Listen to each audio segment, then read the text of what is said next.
आखिरकार जिस घटना को लेकर के लगातार कयास लगाए जा रहे थे वो अब घटित हो चुकी है। जी हाँ, कांग्रेस के पूर्व विधायक राजेंद्र भारती पर निलंबन की कार्रवाई ऑल इंडिया कांग्रेस कमेटी के द्वारा कर दी गई है। जी हाँ, दतिया उपचुनाव के परिणाम से ठीक एक रात पहले ही इस तरह की जो बड़ी कार्रवाई है राजेंद्र भारती के ऊपर की गई है। और लगातार अगर हम इन चुनावों की बात करें तो घनश्याम सिंह ने वोटिंग के उपरांत खुल कर के आरोप लगाए थे कि राजेंद्र भारती ने उनके साथ में विश्वासघात किया है और राजेंद्र भारती ने बीजेपी से फंडिंग ली है। और इस तरह की जो बातें हैं वो खुल करके घनश्याम सिंह ने, अमूमन ऐसा होता नहीं है कि राजनीतिक पार्टी के जो प्रत्याशी हैं वह चुनाव की वोटिंग के तुरंत बाद ही इस तरह के जो बड़े आरोप लगाएं। ये इस तरह के जो आरोप होते हैं वो रिजल्ट आने के बाद होते हैं, लेकिन घनश्याम सिंह ने एक कह सकते हैं बिल्कुल जब वोटिंग हो जाती है उसके बाद में ही बड़ा हमला जो कि राजेंद्र भारती पर किया और राजेंद्र भारती पर सीधे तौर पर आरोप लगाए कि उन्होंने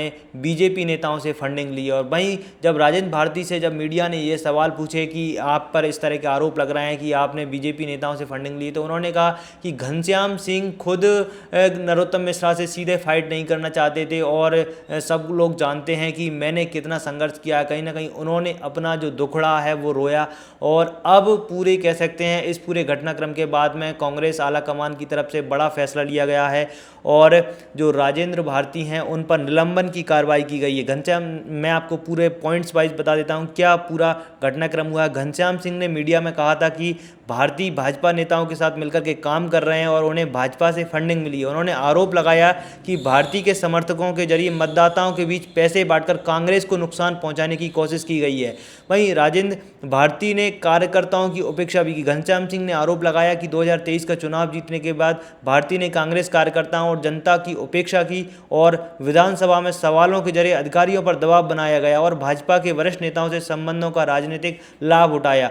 और राजेंद्र भारती ने भी इन सब आरोपों पर जवाब दिया था और जवाब देते हुए कहा था कि जो लोग खुद कांच के महल में रहते हैं उन्हें दूसरों के घरों पर पत्थर फेंकने की आदत छोड़ देनी चाहिए। उन्होंने कहा कि घनश्याम सिंह संभावित हार के डर को छिपाने के लिए मनगढ़ंत आरोप लगा रहे हैं। भारती ने कहा कि वे वर्षों से जनता के बीच रहकर राजनीति करते आए हैं और दतिया की जनता जानती है कि किसने किसके लिए कितना संघर्ष किया है। और राजेंद्र भारती ने दावा किया कि घनश्याम सिंह ने उपचुनाव में पूर्व गृह मंत्री नरोत्तम मिश्रा की सहमति से चुनाव लड़ाया। उन्होंने कहा कि चुनाव व्यवस्था और फंड मैनेजमेंट में भी नरोत्तम मिश्रा से जुड़े लोगों की भूमिका रही है।